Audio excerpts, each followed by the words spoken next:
You know what? I'm fine. Yeah. If anything, you don't have to babysit you. But here we go. Game number 2. Do or die, all on the table. It's all or nothing for ONIC. They gotta win this or go home. RRQ Hoshi going for the throat. Initial minion wave trade in the middle. Rinse flickered. Okay. Friends did too. Okay, Friends did too. He forced it out. Friends still really low. They cannot get any control whatsoever in the center of the map. Yeah, this is a full-on burst. Selena rocking that lethal ignition, so you know what she wants to do. You know what this is leading towards. King Kong is struggling to get a free farm. Edok living in his personal space. What's the laning like? Is Granger versus Carry? We're gonna see more of that often in the next few weeks. And this Edith versus this is a Tale of All This Time kind of matchup. Yeah, this one it's down to the team fight. Honestly, in terms of the laning, you don't really see a big trade between those two. It's just their impact in the team fights closest to them. Yep. While Keller seems to be handling it relatively good compared to the story. Was the first one to pop his regen. He was brought like 50. Then he had to regen against Granger. That's a statement of dominance. Yeah. You're lower faster. ONIC, really, for me, as much as we've talked about Super Friends and Selena, again, we were hyping it up because other than the changes, this is his favorite hero. This was the hero that he picked to be featured alongside his M6 exclusive trading card.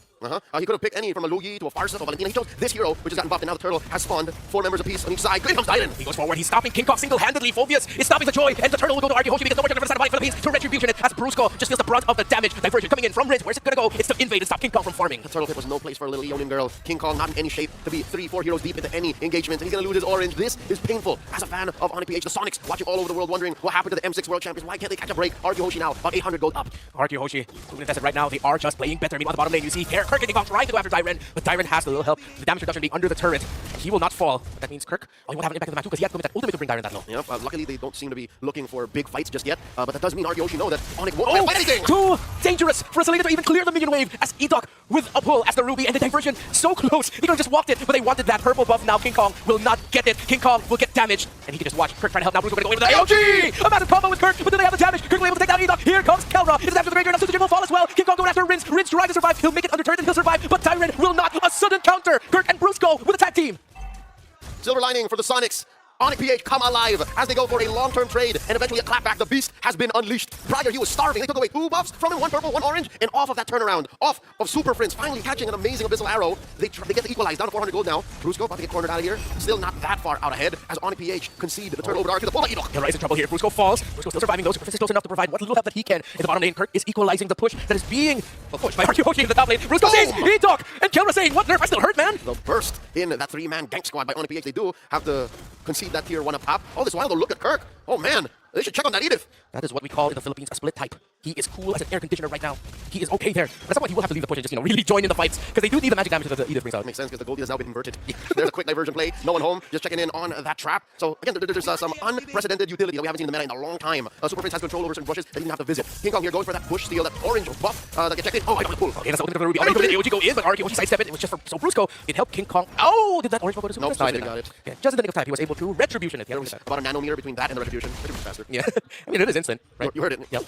Okay, so it's still, I still think this is still a very difficult game for Super Friends to pull it off, but you see he's a little bit more calculated and a little more patient with when he enters. Great diversion by RRQ. It's still an experimental pick. Yeah. As awesome as it's working in the few times it has in the past 7 minutes, it's still a new element in the current metagame. 5-man presence here. All the members of RRQ Hoshi clamping down on this turtle, and they do find one. Kirk able to get the knockup onto the Edok Ruby. RRQ Hoshi will be able to get the turtle without a problem, and ONIC PH, that's as much as they can do. They don't have that big ticket ultimate that a mid laner provides, so if the Selena doesn't get anyone, well, it's not going to be a go signal. Instead of a big bazooka to the face, this Selena is essentially death by 1,000 cuts. One of those cuts sometimes would be a giant katana. All right? Sometimes there's some burst in there, but for better or for worse, you're actually just playing the map, getting a little bit better CC. There's a nice arrow there thrown out to catch Sutsujin away. They verge the pixel rush. They're going to be able to find Brusco. He'll try to just walk away. So he does have the revitalize if ever he needs it. And again, disciplined by RRQ Hoshi, they're not going to force it. But as much as they're not forcing, it's become stagnant a little bit because King Kong is not pushing the top. That's right. So every minute that passes by that King Kong isn't punished, isn't compromised, isn't forced to take fights or go elsewhere, deny his rotations, then that's more hope for RRQ Hoshi. They'll make it for the most of absence, pushing this bottom lane tier 1. Because again, King Kong let the Chubby wave up top. Should be a push in about a second or 2. Just one more flying, there we go, arrow from the Siege Minion. RRQ Hoshi will counter back in the bottom lane, still aggressive. And they know where RRQ are in the map, does ONIC PH. Can they find the pick or the start though? He tried it himself, but able to sidestep. Was Super Friends. Another diversion up, but it's not going to get casted by Rinse. Toy, oh, if you love that, onto the Selena. You call it a love dance. Top passion. Oh, here comes Kirk with the flicker forward, but they get stopped by the Ruby right in their tracks. King Kong going in as well. RRQ Hoshi and ONIC are both disciplined. They say this is not the fight worth taking just yet. And that's a wave that RRQ Hoshi are pushing in. Slowly but surely, even if, this is allowing for ONIC PH to farm up. The same is true for RRQ Hoshi. They are still ahead. These are still fights that they're forcing on ONIC. And that is a wave that they're winning down bottom and in mid. Lord started off already by RRQ Hoshi, taking that bush up top, forcing King Kong to let out that ult. No Edith ultimate, no Joy ultimate. Edok quite low, Suzuki close to 50. Have to get the spell fab and healing. They can get Edok closer to 20 and 0 now. ONIC PH are slowly winning the formation battle here as the roamer of RRQ Hoshi needs to back. Friends like a sniper just throwing out these arrows, throwing out these traps, allowing for him to be at, a third of his health and still get an active part of these fights. That almost single-handedly allowed for ONIC to get a reset. So both teams can actually just regain some health along the way. Another Abyssal Arrow stopped what could have been a jump onto Kelra in the mid lane.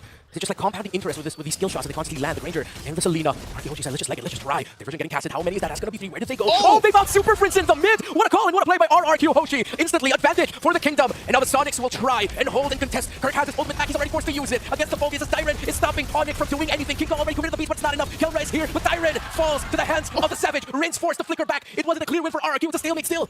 ONIC PH with a delayed clapback. You'll see there the AOG failing to catch anyone, but it was long enough for the rest of ONIC PH to respond, and we have here a 1-for-1. Prince for Dyren, and just like that, we're back to square one. Another Lord Dance initiated this time by ONIC PH. All this while another wave set in mid, something to think about for RRQ. Lord here down on 10th of his health. Oh, he goes in with the ultimate brutal by Storm, but the diversion is here to help RRQ, or was it actually helpful? As the 3 falls, and Kirk gets the Lord, makes that 4. It's just Dyren trying to survive, but that's a triple for the god of the cold blade. ONIC Philippines, their patience paying dividends. Going from a Lord take to a turret take to a buff steal, now up about 4,000 gold over RRQ Hoshi, and they are calling the map of theirs. It's red, ladies and gentlemen. All tier 1s and 2s taken down. That felt like them cashing out on investing in crypto in 2013 and cashing out in 2025. It's like holding on to that first edition Charizard, fam. And looking at the map, all waves have been synced. RRQ Hoshi can only hold on. So far, the tricks haven't been working. iDog hasn't been catching his hooks. Down goes Rin's 1v1 up top. And King Kong fights 1. Advantage for ONIC Philippines. Turrets will not be forced unless, will they? Will they try? They know they have the man advantage, but is it too risky? With the counterplay potential of a Ruby. Still Arrow hits Sutsujin. Yes, they're still steady. It's the same issue as in game number 1. The marksman just could not find the time to get all the damage in. Sutsujin defensive. Spear of Alpha, tier 3 down bottom, the inhibitor taken down. Permanent damage to RRQ's base. You know what?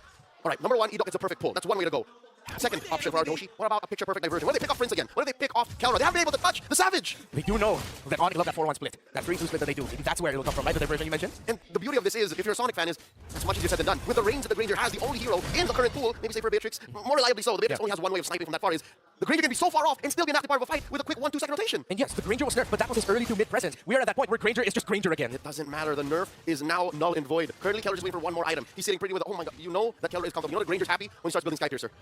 Yeah, and he's confident. I think he built that. That was his second item. Must be at 4 stacks by now. Yeah, should be at 4, and now he has a BOD as well. That sword. The poke damage that ONIC PH can bring out. I just make RRQ Hoshi say. See? Oh, the AOG lands on the back of the Abyssal Arrow, getting the information. Another one landed. King Kong with the base. Grenade up goes down. Quick for the entry. And Rin's falls too. Another Abyssal Arrow by the monster mage. A maniac for Kelra. Will he live up to the name? Chasing after Dyren, and it is a Savage for the Savage.